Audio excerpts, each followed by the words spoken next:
بسم الله الرحمن الرحيم.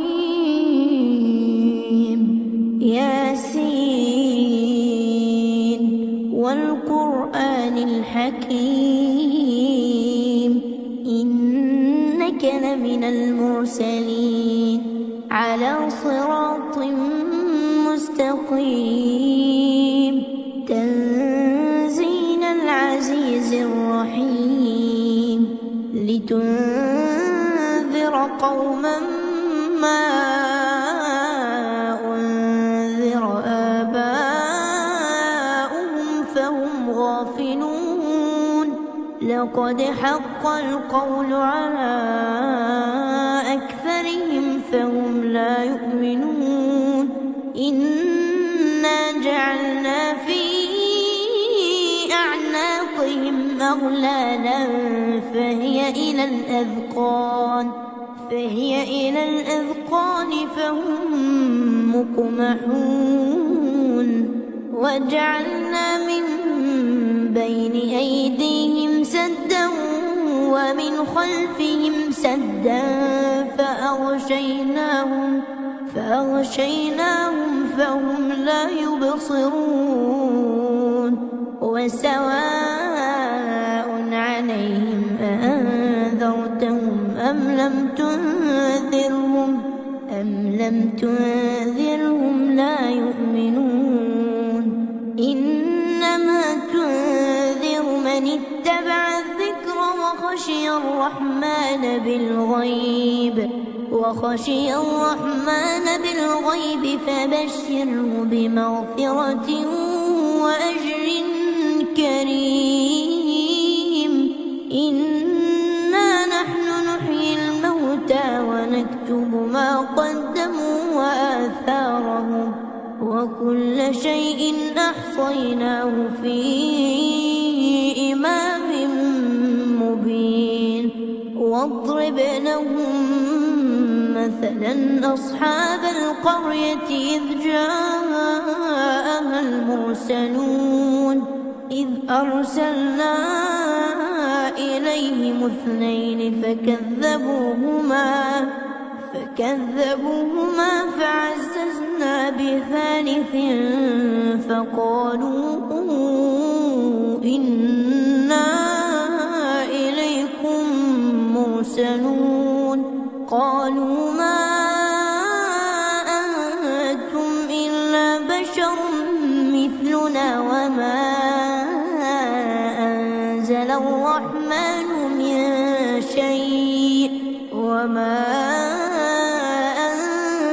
أنزل الرحمن من شيء إن أنتم إلا تكذبون قالوا ربنا يعلم إنا إليكم لمرسلون وما علينا إلا البلاغ المبين قالوا إنا تطيرنا بكم لئن لم تنتهوا لنرجمنكم وليمسنكم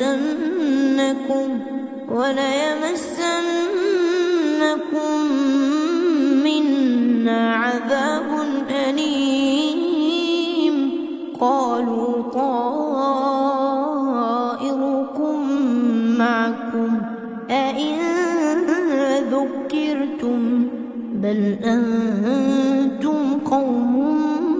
مسرفون وجاء من أقصى المدينة رجل يسعى قال يا قوم اتبعوا من لا يسألكم أجرا وهم مهتدون وما لي لا أعبد الذي فطرني وإليه ترجعون أأتخذ من دونه آلهة إن يردني الرحمن بضر لا تغن عني شفاعتهم شيئا لا تغن عني شفاعتهم شيئا ولا ينقذون إني إذا لفي ضلال مبين إني آمنت بربكم فاسمعون قيل ادخل الجنة قال يا ليت قومي يعلمون بما غفر لي ربي وجعلني من المكرمين وما أنزلنا على قومه من بعده من جند من السماء وما كنا منزلين إن كانت إلا صيحة واحدة فإذا هم خامدون يا حسرة على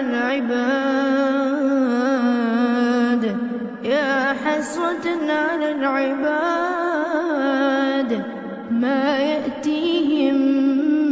من رسول إلا كانوا به يستهزئون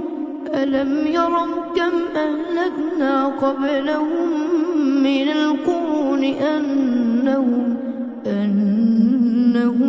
إليهم لا يرجعون وإن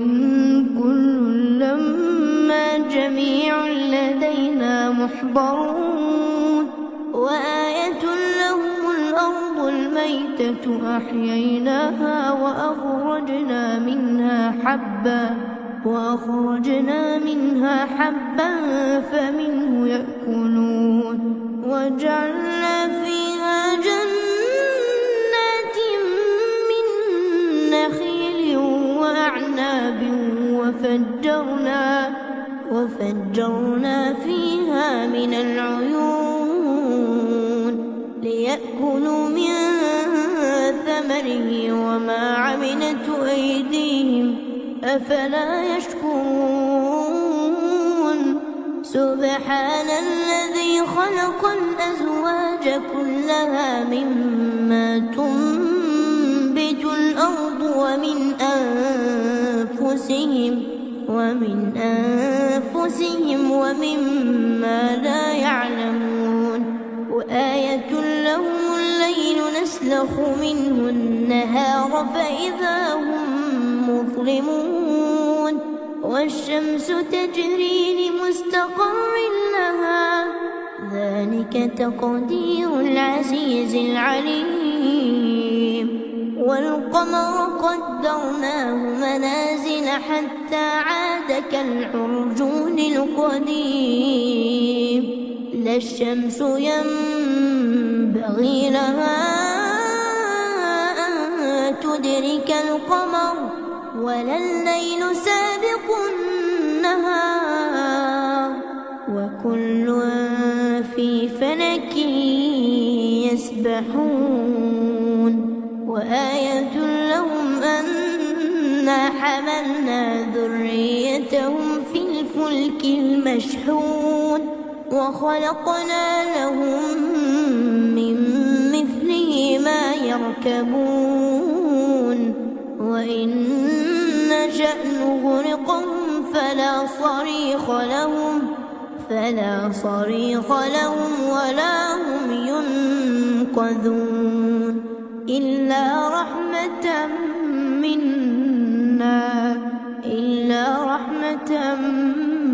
منا ومتاعا إلى حين وإذا قيل لهم اتقوا ما بين أيديكم وما خلفكم لعلكم ترحمون وما تأتيهم من آية من آيات ربهم إلا كانوا عنها معرضين وإذا قيل لهم أنفقوا مما رزقكم الله قال الذين كفروا للذين آمنوا أنطعم من لو يشاء الله أطعمه إن أنتم إلا في ضلال مبين ويقولون متى هذا الوعد إن كنتم صادقين ما ينظرون إلا صيحة واحدة تأخذهم وهم يخصمون فلا يستطيعون توصية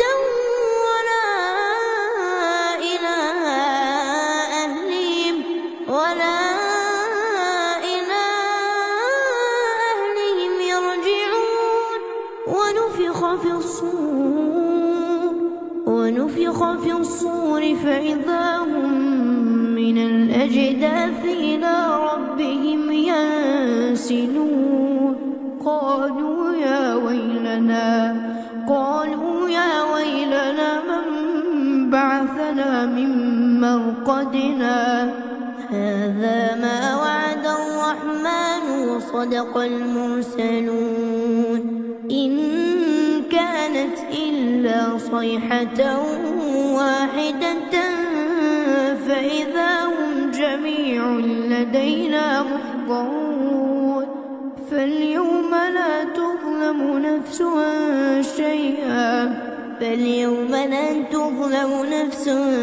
شيئا ولا تجزون إلا ما كنتم تعملون إن أصحاب الجنة اليوم في شغل فاكهون هم وأزواجهم في ظلال على الأرائك متكئون لهم فيها فاكهة ولهم ما يدعون سلام قولا من رب رحيم وامتازوا اليوم أيها المجرمون ألم أعهد إليكم يا بني آدم ألا تعبدوا الشيطان إنه لكم عدو مبين وأن اعبدوني هذا صراط مستقيم ولقد أضل منكم جبلا كثيرا أفلم تكونوا تعقلون هذه جهنم التي كنتم توعدون اصلوها اليوم بما كنتم تكفرون اليوم نختم على أفواههم وتكلمنا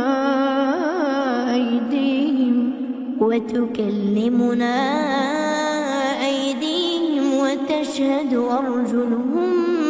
بما كانوا يكسبون ولو نشاء لطمسنا على أعينهم فاستبقوا الصراط فأنى يبصرون ولو نشاء لمسخناهم على مكانتهم فما استطاعوا مضيا ولا يرجعون ومن نعمره ننكسه في الخلق أفلا يعقلون وما علمناه الشعر وما ينبغي له إن هو إلا ذكر وقرآن مبين لينذر من كان حيا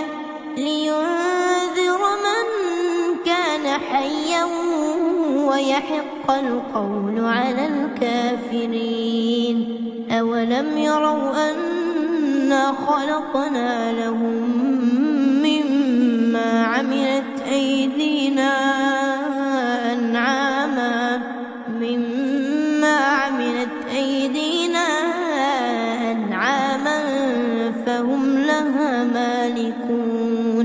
وذللناها لهم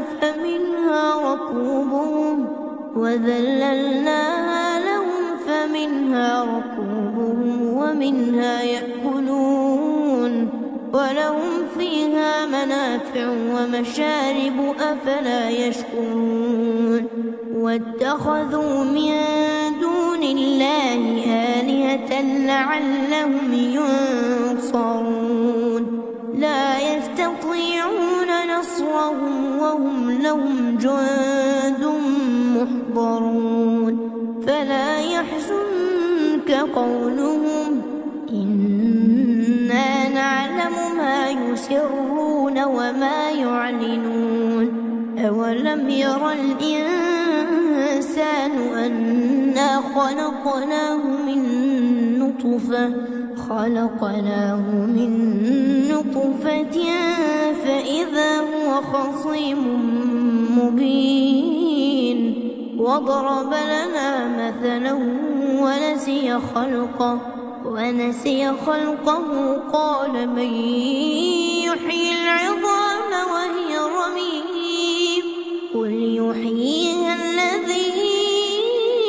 أنشأها أول مرة وهو بكل خلق عليم الذي جعل لكم من الشجر الأخضر نارا فإذا أنتم منه توقدون أوليس الذي خلق السماوات والأرض بقادر على أن يخلق مثلهم بلى وهو الخلاق العليم إنما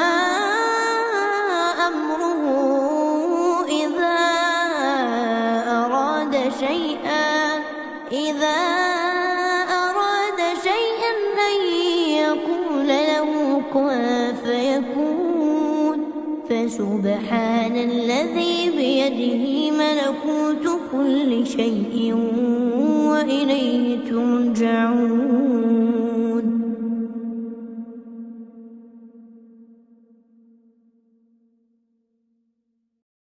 بسم الله الرحمن الرحيم الرحمن علم القرآن خلق الإنسان علمه البيان الشمس والقمر بحسبان والنجم والشجر يسجدان والسماء رفعها ووضع الميزان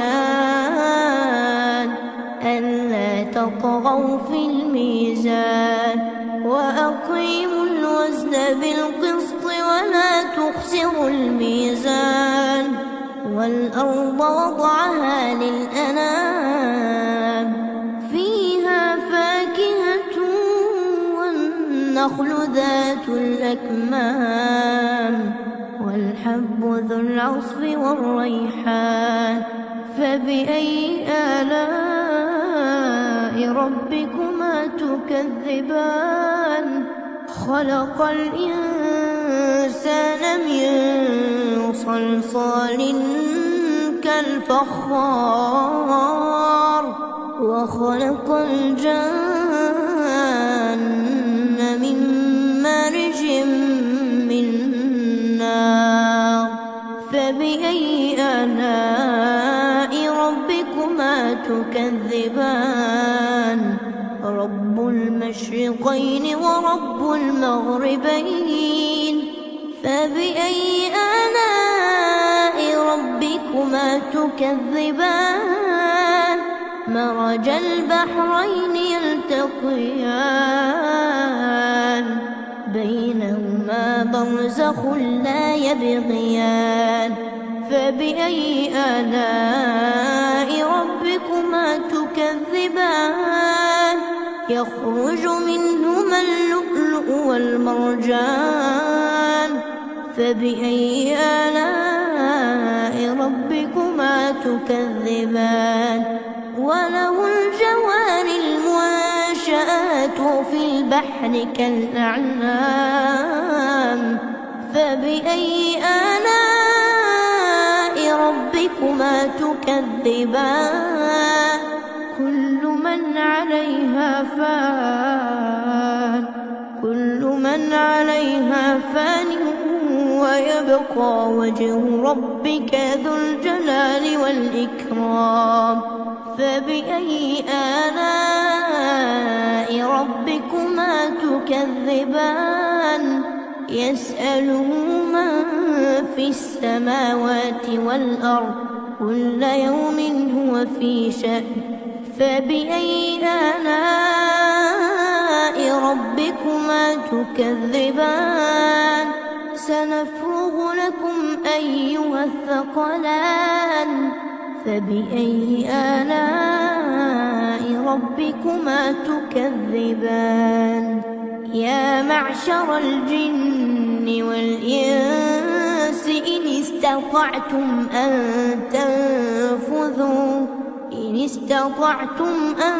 تنفذوا من أقطار السماوات والأرض فانفذوا لا تنفذون إلا بسلطان فبأي آلاء ربكما تكذبان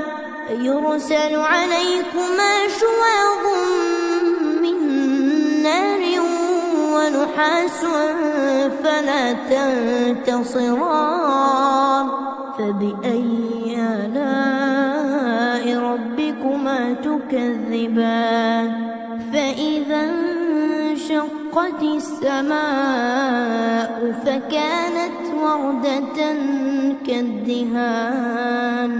فبأي آلاء ربكما تكذبان فيومئذ لا يسأل عن ذنبه إنس ولا جان فبأي آلاء ربكما تكذبان يعرف المجرمون بسيماهم فيؤخذ بالنواصي والأقدام فبأي آلاء ربكما تكذبان هذه جهنم التي يكذب بها المجرمون يطوفون بينها وبين حميم آن فبأي آلاء ربكما تكذبان ولمن خاف مقام ربه جنتان فبأي آلاء ربكما تكذبان ذواتا أفنان فبأي آلاء ربكما تكذبان فيهما عينان تجريان فبأي آلاء ربكما تكذبان فيهما من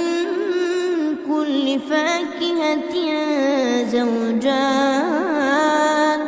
فبأي آلاء ربكما تكذبان متكئين على فرش بطائنها من استبرق وجنى الجنتين دان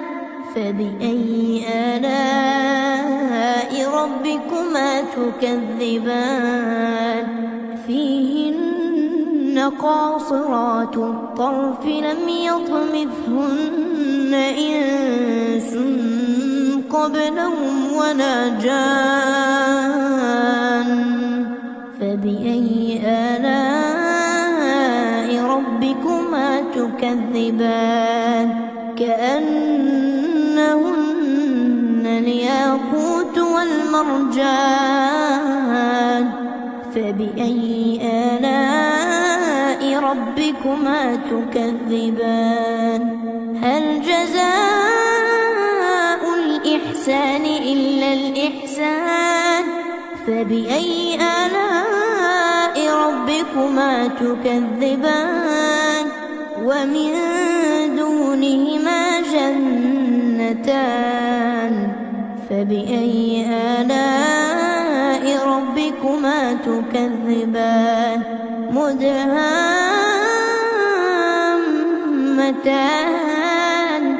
فبأي آلاء ربكما تكذبان فيهما عينان نضاختان فبأي آلاء ربكما تكذبان فيهما فاكهة ونخل ورمان فبأي آلاء ربكما تكذبان فيهن خيرات حسان فبأي آلاء ربكما تكذبان حور مقصورات في الخيام فبأي آلاء ربكما تكذبان لم يطمثهن إنس قبلهم ولا جان فبأي آلاء ربكما تكذبان متكئين على رفرف خضر وعبقري حسان فبأي آلاء ربكما تكذبان تبارك اسم ربك ذي الجلال والإكرام بسم الله الرحمن الرحيم إذا وقعت الواقعة ليس لوقعتها كاذبة خافضة رافعة إذا رجت الأرض رجا وبست الجبال بسا فكانت هباء منبثا وكنتم أزواجا ثلاثة فأصحاب الميمنة ما أصحاب الميمنة وأصحاب المشأمة ما أصحاب المشأمة والسابقون السابقون أولئك المقربون في جنات النعيم ثلة من الأولين وقليل من الآخرين على سرر موضونة متكئين عليها متقابلين يطوف عليهم ولدان مخلدون بأكواب وأباريق وكأس من معين لا يصدعون عنها ولا ينزفون وفاكهة مما يتخيرون ولحم طير مما يشتهون وحور عين كأمثال اللؤلؤ المكنون جزاء بما كانوا يعملون لا يسمعون فيها لغوا ولا تأثيما إلا قيلا سلاما سلاما وأصحاب اليمين ما أصحاب اليمين في سدر مخضود وطلح منضود وظل ممدود وماء مسكوب وفاكهة كثيرة لا مقطوعة ولا ممنوعة وفرش مرفوعة إنا أنشأناهن إنشاء فجعلناهن أبكارا عربا أترابا لأصحاب اليمين ثلة من الأولين وثلة من الآخرين وأصحاب الشمال ما أصحاب الشمال في سموم وحميم وظل من يحموم لا بارد ولا كريم إنهم كانوا قبل ذلك مترفين وكانوا يصرون على الحنث العظيم وكانوا يقولون أإذا متنا وكنا ترابا وعظاما أإنا لمبعوثون أو آباؤنا الأولون قل إن الأولين والآخرين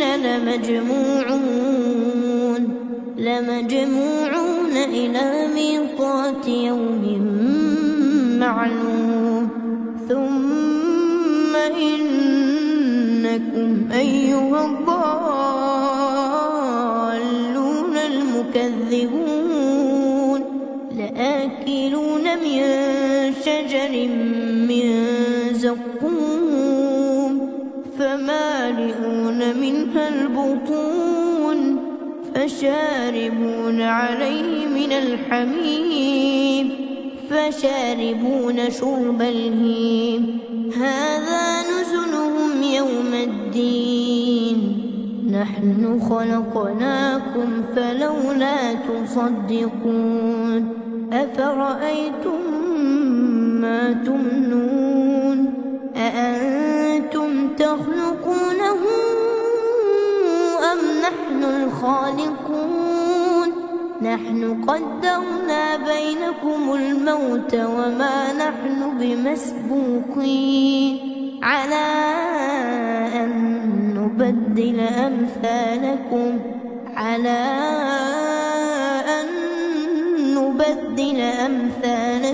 وننشئكم فيما لا تعلمون ولقد علمتم النشأة الأولى فلولا تذكرون أفرأيتم ما تحرثون أأنتم تزرعونه أم نحن الزارعون لو نشاء لجعلناه حطاما فظلتم تفكهون إنا لمغرمون بل نحن محرومون أفرأيتم الماء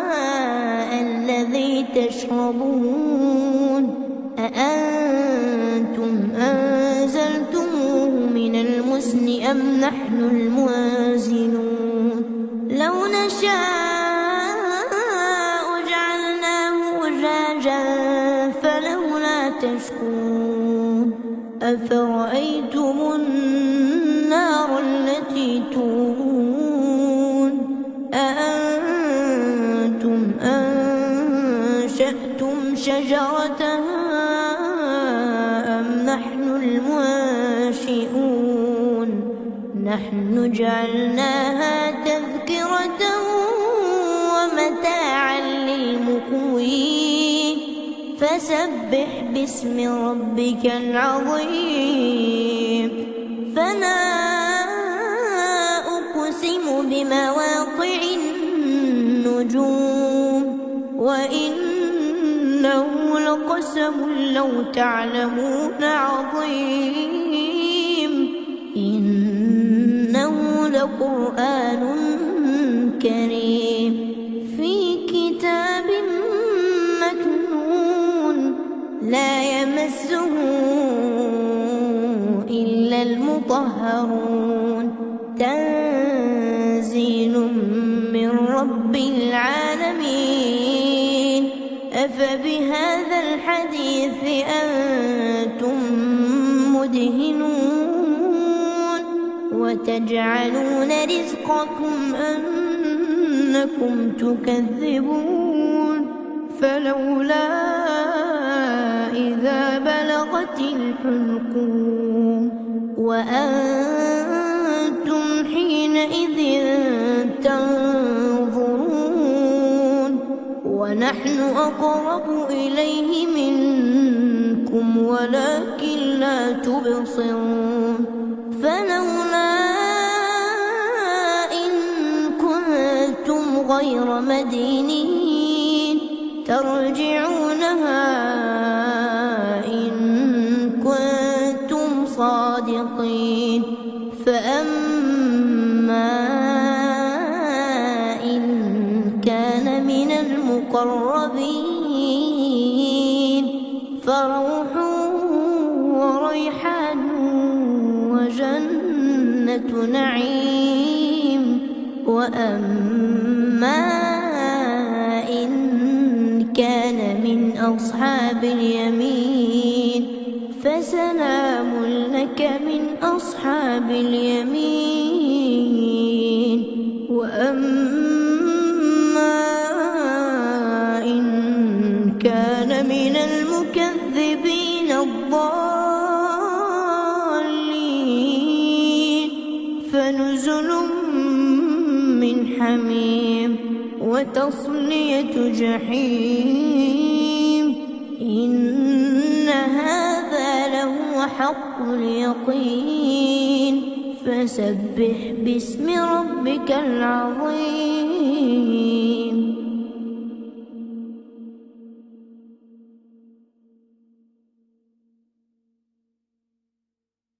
بسم الله الرحمن الرحيم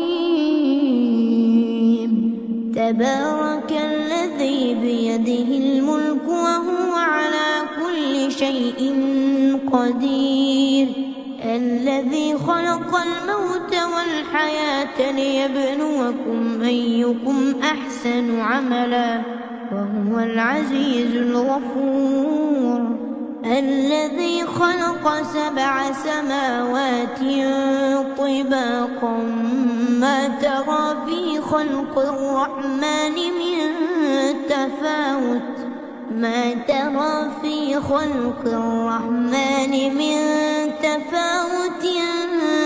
فارجع البصر هل ترى من فطور ثم ارجع البصر كرتين ينقلب إليك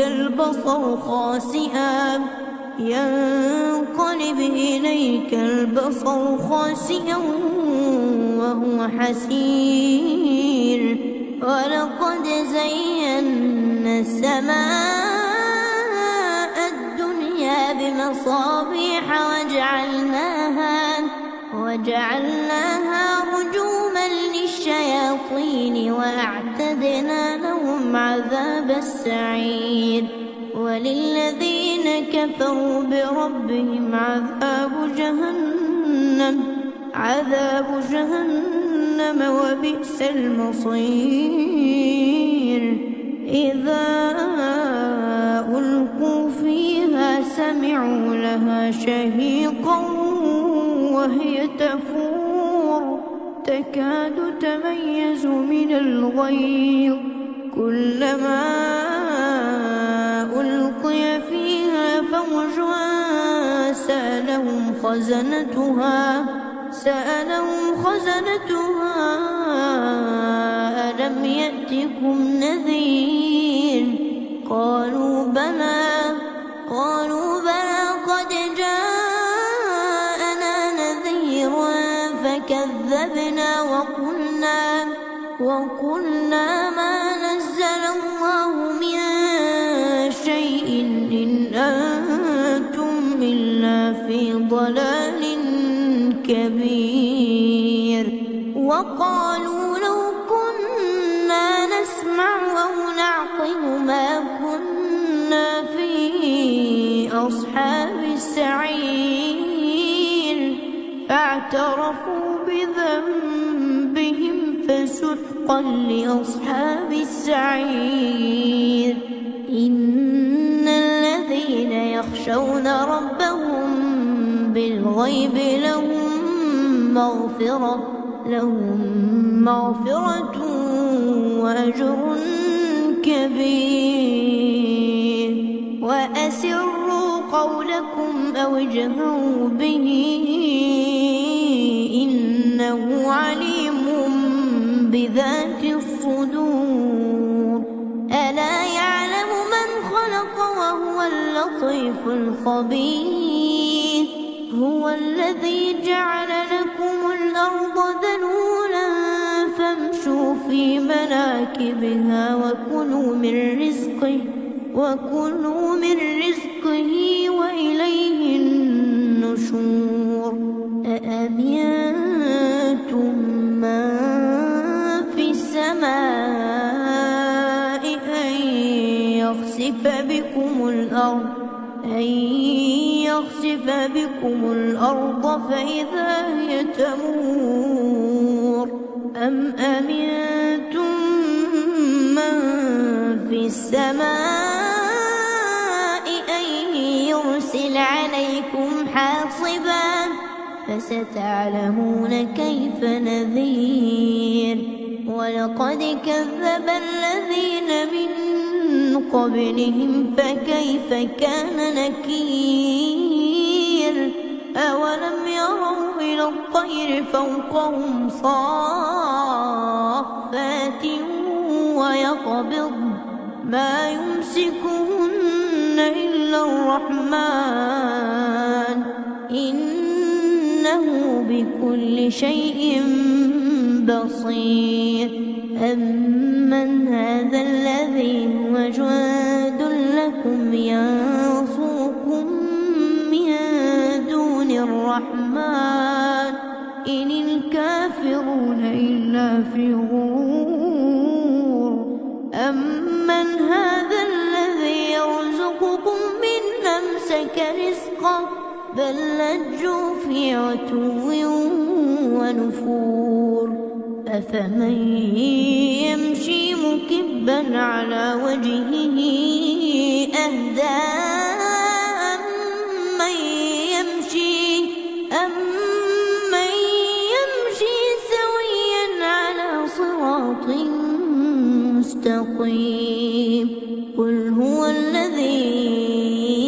أنشأكم وجعل لكم السمع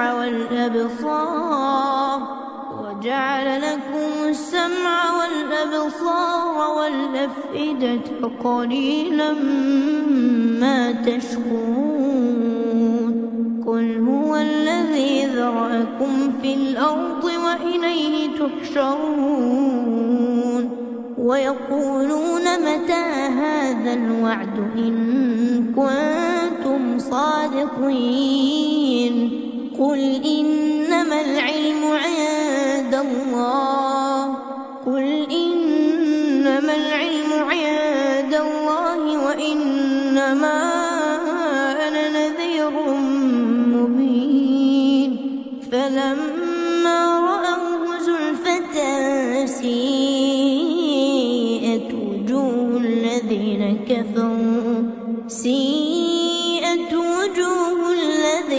كفروا وقيل هذا الذي كنتم به تدعون. قل أرأيتم إن أهلكني الله ومن معي أو رحمنا فمن يجير الكافرين من عذاب أليم. قل هو الرحمن آمنا به وعليه توكلنا فستعلمون من هو في ضلال مبين قل أرأيتم إن أصبح ماؤكم غورا فمن يأتيكم